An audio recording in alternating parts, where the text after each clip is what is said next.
গুনানিয়া আল্লাহ তোমার দরবারে দুই কান হাত পাতলাম গো আল্লাহ, আমাদের জীবনের সমস্ত গুনাহগুলোকে আল্লাহ আপনি মাফ করে দাও। মাওলায়ে কারীম আল্লাহ আমরা তো গুনাহগার, আপনি তো রহমান, আল্লাহ আপনি তো রহিম, রহমান রহিম নামের খাতিরে আমাদের সমস্ত গুনাহগুলোকে মাফ করে দাও। মাওলায়ে কারীম আল্লাহ আমরা যারা হাত তুললাম আল্লাহ প্রত্যেককে আল্লাহ মুমিন মুত্তাকিন পরহেজগার বানিয়ে কবরের দেশে নিয়ে গো আল্লাহ। আল্লাহ প্রত্যেকটি বাবারা হাত তুলো, বাবারা হাত তুললো, যুবক ভাইরা হাত তুললো, প্রত্যেকে মনের উপরে অটল থাকার মতো তৌফিক দান করো মাওলায়ে কারীম আল্লাহ।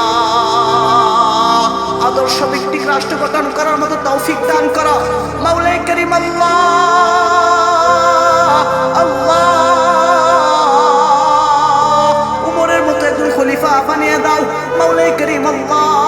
হযরত আবু বকর সিদ্দিক রাদিয়াল্লাহু তাআলা আনহুর মতো খলিফা বানিয়ে দাও আল্লাহ। আজকের দোয়াটুকু কবুল আর মঞ্জুর করো মাওলায়ে কারীম আল্লাহ। আল্লাহ যে বারের মধ্যে হাত তুললাম